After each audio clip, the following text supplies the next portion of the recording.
World Radio 002 England, I got you here, 766, state of Pennsylvania. Oh, 766, big signal, 5 and 9 from Pennsylvania, yep, sounding really good here. I'm located in the northwest of England, about 50 miles north of Manchester, Roger. Yeah, copy that. For a day where the signal is real low, I'll tell you what, man, you're banging in here. Solid 5x9, Dillsburg, Pennsylvania. Alright, YouTube, hello, thank you for watching. Today's video is actually going to be the video number 4 of the DDS install on the Cobra 142 GTL. So I bought this on Amazon. Instead of buying a new one, I opted for a used one because sometimes you can do that. And I've had pretty good luck. My power supply and stuff like that was all used. I saved a fair amount of money on it. It worked just fine when I got it. This anytone is the exception to the rule though. So I got this yesterday, powered it up, and when I powered it up, it came up on channel 19. And I said, oh man, I have a feeling I'm in a boatload of shit right here. The Roger beep was on, the echo was on, and there was all kinds of shit turned on. I said, man, this just don't look good. Long story short is, I got a DOA. It looks to me like they probably popped the MOSFETs in it. Apparently the driver is working because I can hear it locally between the two radios and transmit, but absolutely no RF power output. Sometimes you get lucky, sometimes you don't. I did contemplate just tearing the damn anytone open and fixing it, but you know what? It's just not even worth it to me. I mean, I don't have a huge stock of those FETs. I'm not going to use up what I have to fix this radio just to save 40 bucks. So I'm going to show you some more things here on this ddsvfo. A lot of them are related to power and grounding and just some of the wiring here. And then I don't know where I'm going to be after that, to be pretty honest with you, because I'm just at the point where I don't have information to do anything more than what I've already done with this. I am 99.9% certain that there is no way in hell this ddsvfo is going to work if I turn it on. So with that in mind, I'm not turning it on. It's not that I expect anything bad to happen, that's for sure. It's just that I know there's no way this thing's going to work with the information that was given. It's kind of like there's some shit that was left out of the equation. Now there is a shit pile of wiring on here. That's why I said at one point, by the time I get done installing this, there's a good chance all the wires will be broken off the board. So down here on the 8-volt regulator that's hanging down in there, so 78 LO8, there was a 47 mic on the input and a 220 mic on the output. There was nothing else on the voltage regulator, and it really should have had something. So I tacked 2.1 X7R chips to the ins and the outs of the voltage regulator. Since my board is not actually running on the internal 5-volt regulator, it's running off of this board setting up here. There's 2 extra feed points that I had to drill into the board. One of them is right here, and the other one is actually over here at the clarifier, where it feeds power to the clarifier. So there's 2 extra wires on here, red wires, that you're not going to find on this board if you buy it. And what I had to do was cut away the 5-volt regulator that's on this board somewhere. Where it's at, I have no damn idea. I had to cut those paths to refeed those connections with my 5-volt regulator. So one of them is cut there, and one of them is cut here. On this chassis ground here, you can see there's a path going down along the bottom. It's coupled through 2 ceramic caps, one on this edge of the board and one over here on this edge of the board. They're both 1,000 puff caps that go from the board ground over here, coupled through those 2 caps to this chassis ground. So that chassis ground's tied over here to the chassis. Coincidentally, that's the same thing that I did on my regulator board here This is power ground here, and then there's a chassis ground point here on this green wire that's coupled through that big hog and ceramic there. Actually, there's another wire too, now that I'm thinking about it, that you won't find on the board. And that's the output of the 8-volt regulator here, which is the yellow wire, which comes over to feed the input of my 5-volt regulator. So there's actually 3 wires that were drilled into this board that weren't normally part of the board. The PTT is this yellow with a black tracer here. As much as I hate to say it, I asked this guy point blank, I said, is it necessary to have a PTT connection for this board to operate? And he didn't give me any kind of discernible answer about that. I would imagine the PTT is used to trigger the Roger beep, and the Roger beep output, the audio output, is over here in the corner where there's a little yellow ceramic here to feed audio into the mic, or into the mic gain, which I have no interest in. It would make absolute sense to me that there's no way this board could possibly operate without a PTT connection, but I don't 1000% know, other than a gut hunch. That PTT wire comes over and goes down and connects onto the last pin of the mic jack right down here for the transmit pin. So when you key transmit, it just pulls that point low through that little diode over there, 4148. The ground for this board goes through this hole underneath here where all the rest of the wires are going through at, and it comes around. It's this black with a blue tracer here. It comes through that hole and goes down into the board, which is right here. So that's where this board is grounded. Now the power for this board is this orange wire here. And this orange wire comes up through the harness and comes up here and connects to the orange up here, which is the switch 13.6 or 13.8 volts. It was just a lot neater to run it up through the harness. What somebody could have done that would have been much faster to do would be just to connect it down here on the power switch where the orange wire goes through. But I do things a bit differently. I got this oscillator board here installed. And you can see how I soldered 1, 2, 3, 4 of the grounds down into the where the PLL was.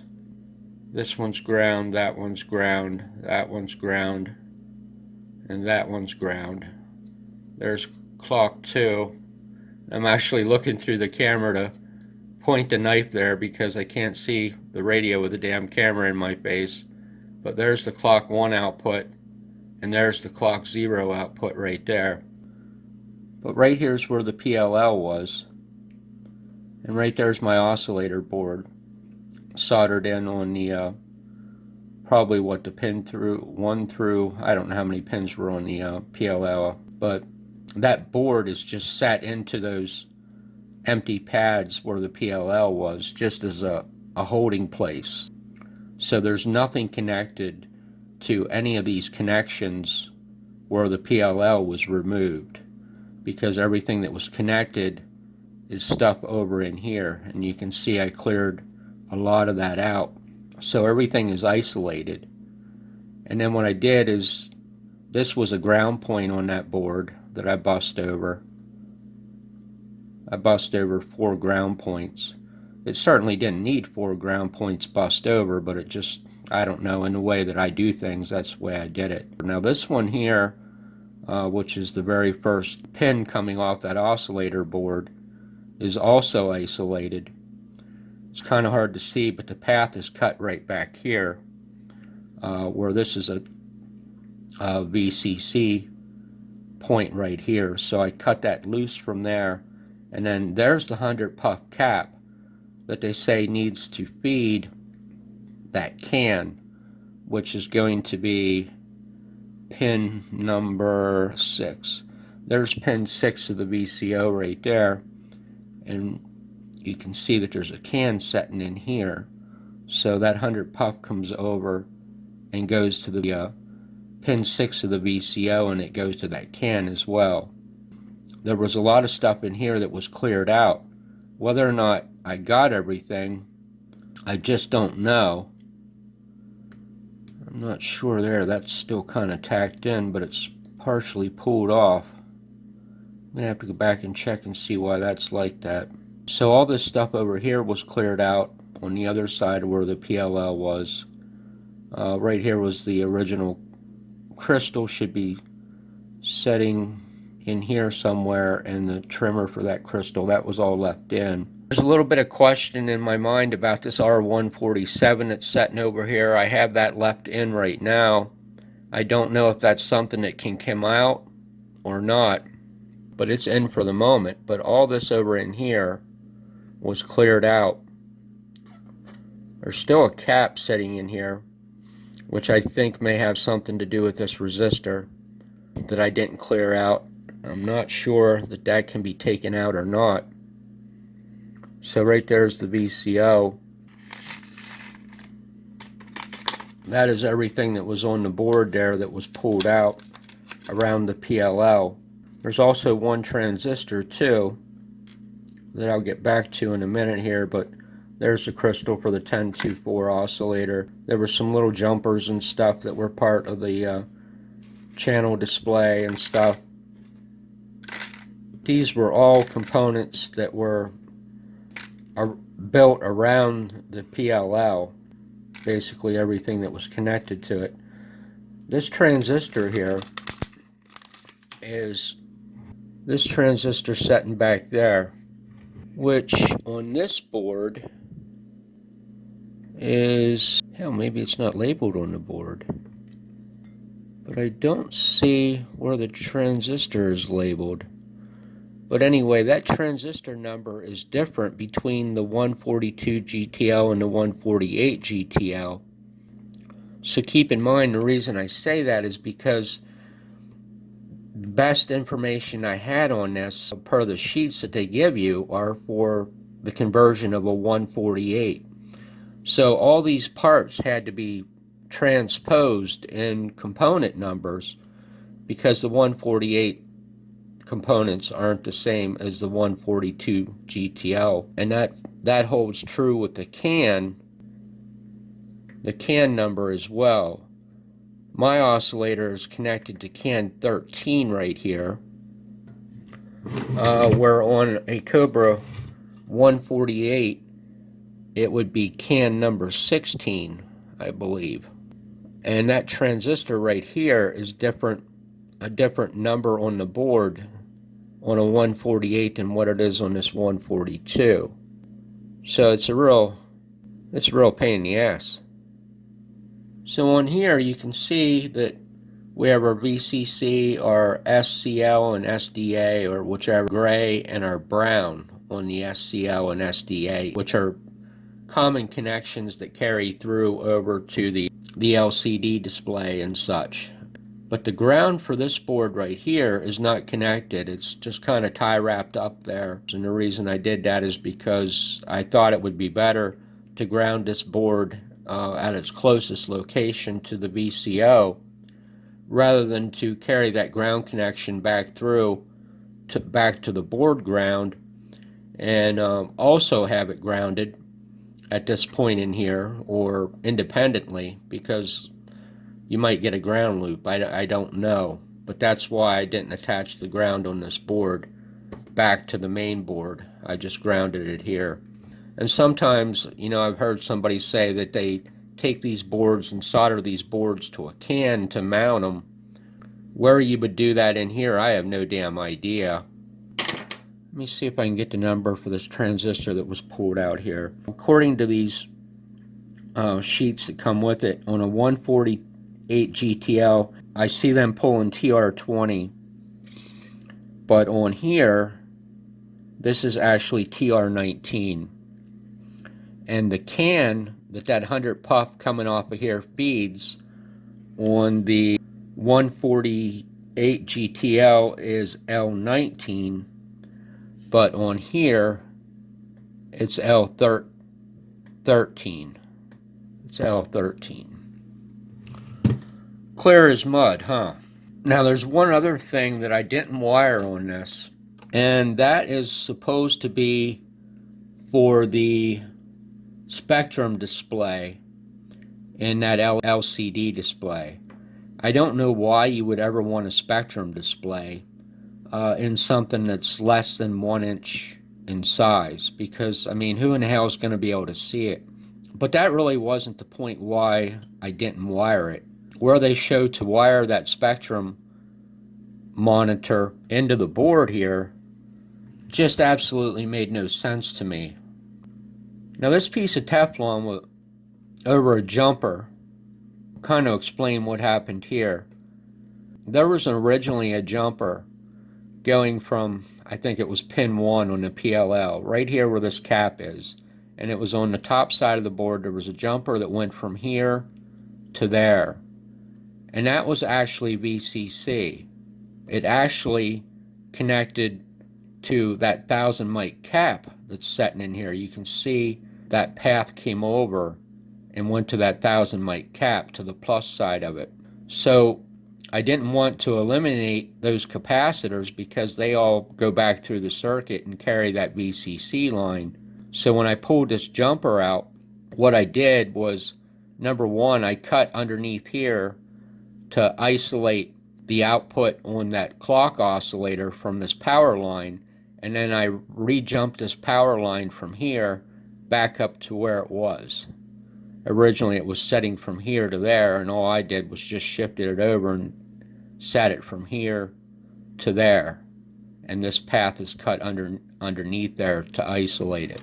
So as much as I hate to say it, I think I'm just at a point here where there's probably going to be a work stoppage, because I just can't do any more on this with the information that I have. It appears, and I just can't figure this out, there is a chance, and I'm almost afraid to send this guy a message and ask him, there is a chance that I may need to build some sort of buffer board, which they show right here. The new buffer can be made using components that will be unusable by the radio itself, because after modification, basically I think what they're saying is you pulled the parts out that you can use. Whether or not I need to put this buffer circuit in there, I have no idea. I'm not even going to try to elaborate on that because I don't know. I don't know if this buffer is for when you're keeping the VCO in the radio, or when you're pulling the VCO out of the radio and doing it that way. Because there's two ways to do this: leaving the VCO in or leaving the VCO out. So that, I mean, I have no idea. I also read something somewhere that said something about, I wish I could find it, because it was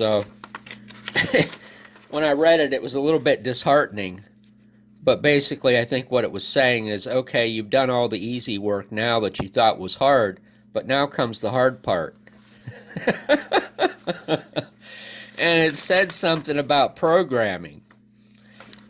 So that's what I'm at. That's what I'm getting at. There may have to be another buffer circuit that's tied into the radio at some points, which would kind of make sense to me. Not the fact that it's a buffer circuit, but just the fact that I think this unit needs more connection points RF-wise to operate.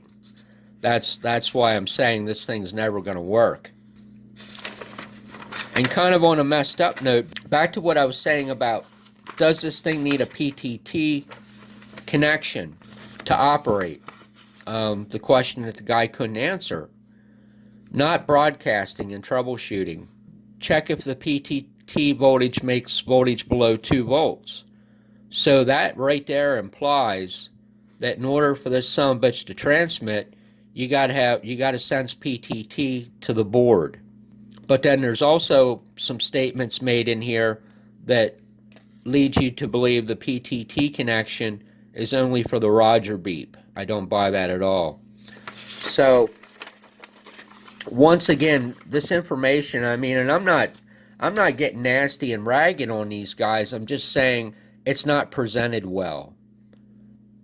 It's not presented well enough, and in a way that even somebody with moderate intelligence and moderate experience in radio could discern this shit. I mean, just to put it to you as bluntly as I can, for whatever reason. And in these people's defense, I understand a portion of that, because here we're putting out a product, and what they want to do with it is put it into any radio there is. And of course, every radio is different. But, back to my original statement I made a long time in a video, that's fine to have that like that. But at least you should give the person enough information to put it into one radio in particular. And they tried to do that, but I think they fell short, because there's just not enough information to do it in one radio and then transpose everything to do it in any other radio. I mean, you can see the pictures are black and white. You can't discern the numbers on the boards.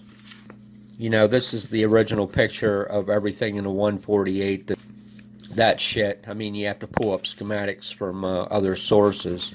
But I will say this, if you go to their website, you can find these pictures in color, which are slightly better. But again, you're not going to be able to see in any great detail what the board is marked as. So you need many other sources for board layouts and schematics. So I think, in all fairness, I'm just going to have to put this on the back burner, see if this guy can answer a couple critical questions for me, and based on whether or not he's able to do that or has time to do that, that'll pretty much tell me if I can go on a little bit more with this, or if I just have to stop at this point and say that's it. I hate to say it, but I might have to send this to somebody that does these installs all the time, so they can do this programming and deal with all the internals on that stupid little display, the settings, in order to make this work. So hey, I appreciate you taking the time to watch this video. Thanks a lot, and have a great day.